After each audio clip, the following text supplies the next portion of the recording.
For some reason, when the Kitakaze Tier 8 Tech Tree IJN gunboat destroyer debuted in World of Warships Legends, it debuted with stats that made it arguably worse than the Tier 7 Akizuki, which precedes it. But now that has been fixed. The Kitakaze received a buff, and it was exactly the buff this ship required. The reload time on the main battery guns was reduced by some 15% at base, and then the penetration of the Kitakaze's 100 millimeter HE shells was increased from 20 millimeters to 30 millimeters, and now this ship is arguably the king of the gunboats at Tier 8. It's very, very good. Although, full disclosure, this game, while it does show off the gun power of the Kitakaze, also reminds us that World of Warships Legends is a team game. I submit to you, though, that this match would have been a hard carry on my part had my teammates been able to sort of help me achieve victory, but we're going to experience tragic defeat in this one. In any case, I'll tell you a little bit about why this buff is so significant as we move into the Charlie cap. Now, of course, the reload is significant because that just means overall more DPM. But if only the reload had been buffed and the pen had not, we would have been in a similar place to where we were before. 20 millimeters of pen at tier 8 is not a lot. All it really means is that you can penetrate the armor schemes of most destroyers, not even necessarily the gearing, though, because the gearing has a sneaky 25 millimeter plate along the side that 20 millimeters of pen would simply not be able to punch through, but 30 millimeters will. Most of the other destroyers at this tier have 19 millimeters of plating, so even with the pre-buff Kitakaze, you could have penned their armor schemes with the HE. And you could have penned Battleship Superstructure, which also tends to be about 19 millimeters, and Cruiser Superstructure. But that's about it. Now, with 30 millimeters of pen, of course, you can chew through the armor schemes of pretty much every destroyer, except for exceptions like the Delny or the Khabarovsk, which have 50 millimeter plating in some places along the side. So, of course, your HE cannot penetrate that. But every other destroyer you can pen. And now, happily, you can pen the armor schemes of pretty much any cruiser. 30 millimeters of plating is sort of the last significant threshold for cruisers at the legendary tier, and outliers like Edinburgh, which of course is coated in 30 millimeters of armor. Kitakaze is now completely capable of penetrating all that. You're sort of in the same boat you were with respect to battleships. Most of them do not have 30 millimeter plating anywhere, although some of them do have 27 millimeter plating along the bows, like the German battle cruisers or the new British battle cruisers. And of course, you can pen that as well. So a lot of surfaces on a lot of ships for these HE shells to now pen, and they reload faster. If you add on top of this the Epic Reload mod in the 4th slot, which reduces the reload time for every 30,000 damage you do, then you can get the reload down to absolutely terrifying levels, and the damage just streams out of it like, a steady golden shower of hot, sticky HE madness. And of course, the AP is pretty good too. Unfortunately, though, as we alluded to earlier, World of Warships Legends is a team game, and my team is about to experience a common phenomenon where within the first 5 minutes, we've managed to secure all 3 objectives. So at this point, if we want to win, all we have to do is defend our holdings. But one of our destroyers has already gone down, and so has a battleship. In fact, the one that spawned on this flank over here. And you could argue from my performance that maybe I should have pushed with this battleship as he came up into this corner and 8 torpedoes from the gearing and Shimakaze, but I don't think pushing in for him was the correct thing to do, and I can't control the actions of my teammates. So I've done what I've done. In any case, we've met the Gearing. He's come around the corner. He's shooting us with his 2 guns. Gearing is a pretty fearsome gunboat in his own right, but Kitakaze is superior now. You can see as he comes in, he's only able to bring his front 2 turrets to bear, which is precisely 2/3 of his firepower. We are able to bring all 4 of our 2 gun turrets to bear for 8 guns, and we're able to take out the Gearing. Getting 1 proc of the epic mod, we actually have the legendary mod, so with every kill we get, the damage from our main battery is increased. We have, of course, deployed a smoke screen, so we might as well sit here to use it a little bit and do some farming on the GK and potentially the other battleship behind him.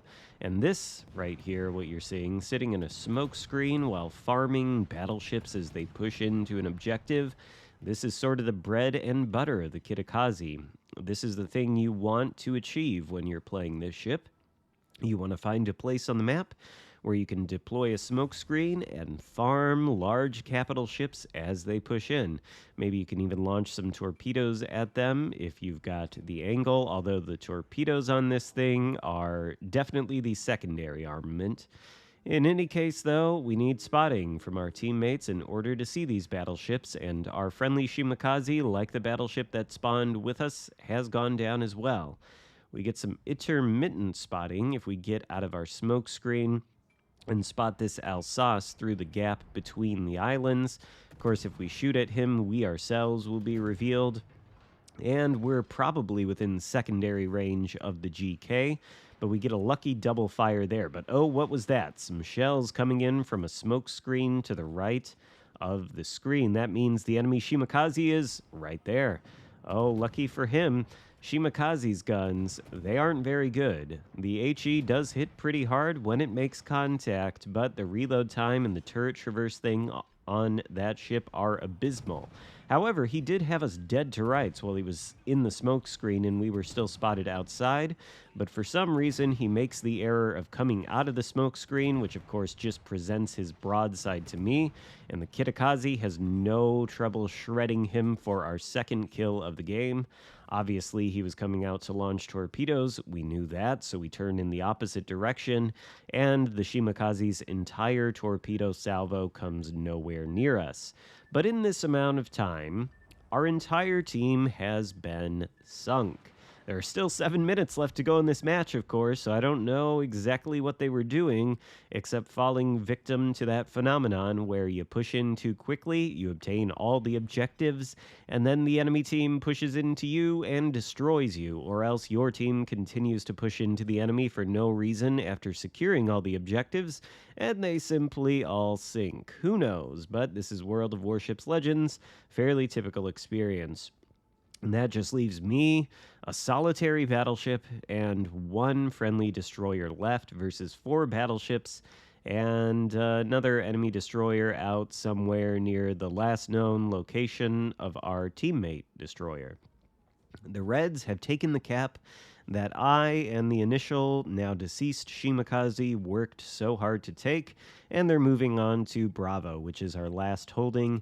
They are, of course, ahead of us on points. We're going to try to get into the Charlie cap and flip that again because, well, I don't know what else we're going to do in this situation. The GK and the Alsace are retreating from us. We're trying to get some shots on the GK, but he is just outside of our range, and we can't quite land the shells. But as we draw closer, hopefully some of them will start to make contact, and maybe they'll even start a fire. Although if you take a look at the minimap, you'll notice the last known position of a grayed out enemy battleship past their spawn very near the border of the map, just south of the Charlie cap. And he's going to come into play here soon, but happily our shells are beginning to make contact with the GK.